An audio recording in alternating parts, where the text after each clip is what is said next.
Le kiosque d'Europe et toutes ses plumes, Marion Calais pour les régions, Jean-Philippe Ballas pour la presse internationale, Axel de Tarlet pour l'écho, Eva Rock devant la télé. Bonjour à tous. Bonjour Thomas.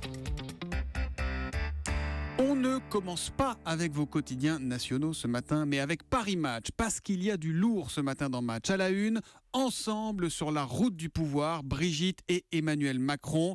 Elle fut sa prof, ils ont 18 ans d'écart, elle est aujourd'hui sa femme, et elle se confie pour la première fois, assumant parfaitement son rôle d'épouse attentionnée.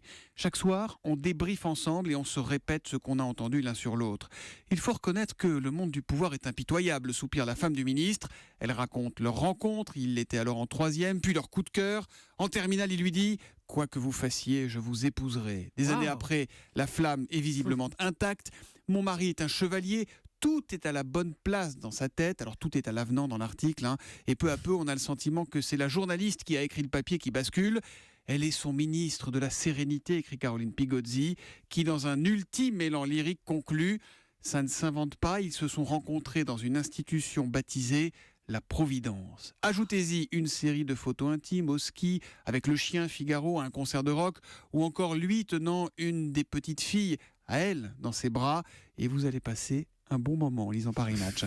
Bon, pour le reste, il y a François Hollande, moins bien traité ce matin. Il fait la une de 20 minutes, du Figaro, de Libération, d'Aujourd'hui en France. L'Opinion titre « Le président qui rend fou ». Sur le plan humain aussi, le bilan de François Hollande est peu flatteur. Ses plus proches amis finissent le quinquennat dans l'amertume, le ressentiment, le dépit ou perdent le sens commun. Et puis La Croix pense ce matin aux lycéennes de Chibok, 2 ans après leur rapt par Boko Haram. La Croix qui titre « L'interminable attente ». Marion Calais, on va en région avec vous. Quelles sont les unes qui ont attiré votre attention ce matin ? Celle de Midi Libre, d'abord avec ses arrestations après la mort d'un jeune homme dont le corps avait été jeté dans une rue de Montpellier. 4 interpellations. L'affaire semble liée, dit le quotidien, à la disparition d'une somme de 15 000 €. Le joli magot des douanes dans les Pays de la Loire l'an dernier, c'est dans le Courrier de l'Ouest. Argent liquide, stupes, contrefaçon, objets précieux. Les 280 agents de la région n'ont pas chômé en 2015. Et puis dans les Pyrénées-Orientales, c'est déjà l'été.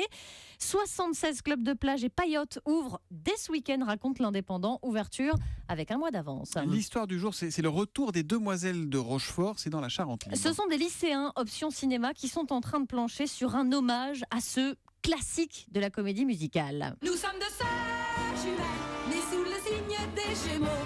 Mi fa sol la mi ré, ré mi fa sol sol sol ré do. Un classique tourné il y a 50 ans à Rochefort, 1966-2016. Ces élèves ont donc opté pour une version plus rock, plus moderne, basée sur l'histoire des petites filles, des jumelles qui reviennent à Rochefort. On n'en saura pas plus sur l'histoire que prépare la trentaine de lycéens qui, pour l'occasion, répètent toutes les semaines avec un cinéaste, avec une chorégraphe. L'idée, c'est de rester dans la veine de la comédie musicale. Présentation prévue début juillet, à l'occasion d'un week-end de commémoration auquel devrait assister, grosse pression, Michel Legrand, annoncé même pour un concert à Rochefort. Faut vraiment pas qu'on se rate, raconte l'un des élèves. Ils ne se rateront pas du tout. La presse internationale, Jean-Philippe Ballas.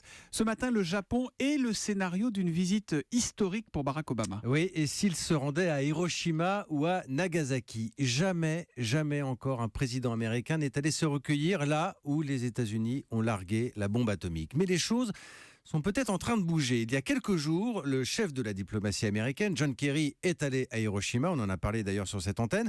C'était une première déjà. Il apparaît un peu comme un éclaireur finalement, car le mois prochain, il y a le sommet du G7 qui se tiendra au Japon. Obama sera présent. Et il vient de recevoir une invitation officielle du maire de Nagasaki. C'est le Japan Times qui nous raconte. Le message a été transmis à l'ambassadrice des États-Unis au Japon. Et manifestement, bien la Maison-Blanche étudie la possibilité d'une cérémonie. C'est une question récurrente. Elle se pose dès qu'un président se déplace là-bas. C'est ce qu'explique un porte-parole. On sait depuis plusieurs années déjà que Barack Obama souhaite se rendre à Hiroshima ou à Nagasaki, mais c'est un sujet sensible aussi évidemment pour le gouvernement japonais. On se pose la question, quel discours un président américain pourrait-il tenir dans de telles circonstances ? Sans doute pas des regrets officiels au nom des États-Unis, mais au moins une présence forte, symbolique, un message pour les générations futures. personnellement, je peux vous dire que j'ai eu l'occasion d'aller à Hiroshima et de visiter le musée. Je vous C'est garantis que c'est une expérience très, très En forte. tout cas, Obama, il soigne sa place dans les livres d'histoire. Là, hein. Cuba, l'Iran. Et ça sera la peut-être, fin de son le Japon. mandat, donc C'est il ça, faut hein. marquer. Si on veut marquer l'histoire, c'est le moment, c'est maintenant. Absolument. Voilà donc pour Barack Obama, peut-être en route pour le Japon. Axel de Tarlet, combien de temps devez-vous travailler pour acheter un café? La question est posée par l'Est républicain ce matin. Exactement, en fait c'est un site internet Bonial qui a mis au point une application, vous rentrez votre salaire et on vous indique combien de temps vous devez travailler pour vous offrir alors un café, un smartphone, une télé ou une voiture. Alors Ça dépend du prix de la télé, du smartphone, du oui, café. mais ça dépend surtout de combien, votre et du salaire. salaire, combien vous gagnez. Bah oui. Alors, pour ne fâcher ou n'embarrasser personne, j'ai rentré le salaire moyen en France qui est de 2125 €. Alors avec le Hein salaire moyen en France, 2120, ah oui, par mois. net par mois, oui, D'accord. oui. Donc 25 507 € brut, non net par an. Alors avec ce salaire, il faut travailler pour s'offrir un café 5 minutes et 53 secondes. Un Ah, smartphone, la machine à café d'Europe 1, ça les vaut pas, il est dégueu. Hein. un smartphone, j'étais étonné, c'est pas tant que ça. C'est 2 jours et 6 heures, une Mhm. télé 15 jours et 3 heures, une voiture, alors une voiture moyenne à 25 000 €, c'était Ouais. la chronique d'hier. Donc pour voir si vous suivez d'un jour sur l'autre.